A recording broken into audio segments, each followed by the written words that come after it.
Bonsoir Pascal. Bonsoir Xavier. Bon spécial, j'ai envie de dire assez belge finalement, ce court-métrage d'André Delvaux, projeté donc en ce moment avec deux autres films à l'occasion du 40e anniversaire du Centre Wallonie-Bruxelles de Paris. Oui, alors c'est spécial, mais c'est surtout historique, hein, surtout ces plans de Louise Brooks. Vous savez que ça figure parmi les trésors de la Cinémathèque royale de Belgique, qui est l'institution qui restaure ces films, sinon ils auraient disparu. Donc d'une certaine manière, c'est un peu un essai poétique sur la fragilité de la mémoire cinématographique. Mais revenons à l'anniversaire, aux 40 ans du Centre Wallonie-Bruxelles. Gros succès hier soir.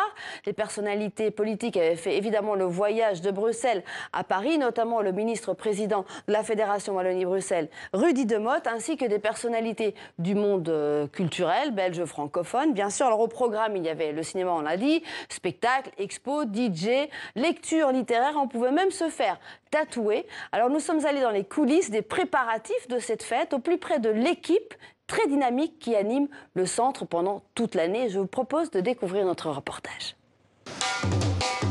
En face de Pompidou, cela fait 40 ans que le Centre Wallonie-Bruxelles encourage et soutient les artistes belges francophones. 40 ans, c'est aussi l'âge de la toute nouvelle directrice. C'est un char gonflable, on est dans l'illusion. Mais le travail réalisé ici est loin d'une illusion. Le nombre de coproductions belgo-françaises, tout à fait essentiel. Donc c'était important pour la Belgique d'avoir en effet une vitrine ici à Paris. Qui plus est, en face de Beaubourg, c'était aussi faire preuve d'une certaine irrévérence d'emblée. On n'est pas sur les mêmes échelles. Et je crois que ça représente aussi ça représente le petit poussé irrévérencieux qui a pointe son char. C'est assez drôle, c'est belge. C'est typiquement notre ironie. Dernier préparatif avant la fête d'anniversaire. Toute l'équipe est sur le pont, notamment dans la salle de cinéma. C'est parfait, on le garde prêt à partir, celui-là c'est 19h30. Je te laisse monter la bobine.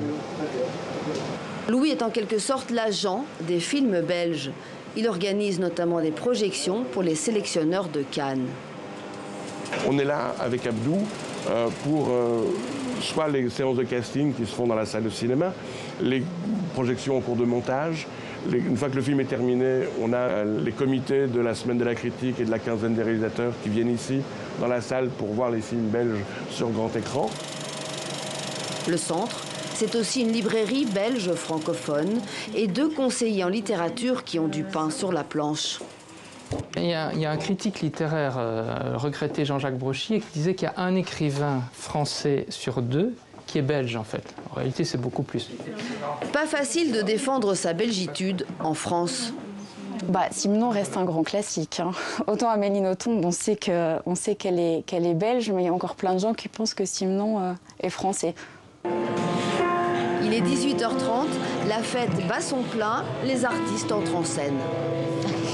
C'est aller trouver des spectacles en Belgique et pouvoir les présenter au centre pour des achats, pour qu'ils puissent ensuite tourner en France ou autre. Des œuvres d'art vivantes au milieu d'une exposition de photos. C'est aussi ça, 40 ans de surréalisme belge à Paris. Vous êtes bien amusé hier soir. Oui. Puis ça continue aujourd'hui, hein. Il y a encore ce soir et puis il y a le centre toute l'année. Voilà, merci Pascal et à demain.